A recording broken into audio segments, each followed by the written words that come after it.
কোনো ত্রিভুজের দুটি বাহুর দৈর্ঘ্য 9 ও 10 সেন্টিমিটার এবং এদের অন্তর্ভুক্ত কোণ 60 ডিগ্রি হলে ক্ষেত্রফল কত বর্গ সেন্টিমিটার?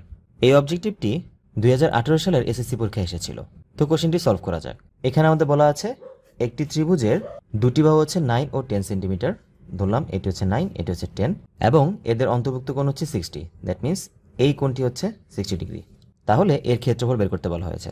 আমরা জানি যে কোনো ত্রিভুজের দুটি বাহু এবং এদের অন্তর্ভুক্ত কোণ দেওয়া থাকলে সেই ত্রিভুজের ক্ষেত্রফল হচ্ছে হাফ ইন্টু সেই দুটি বাহুর গুণফল, দ্যাট মিন্স 9 ইন্টু 10, ইন্টু এদের অন্তর্ভুক্ত কোণের সাইন, অর্থাৎ সাইন 60 ডিগ্রি।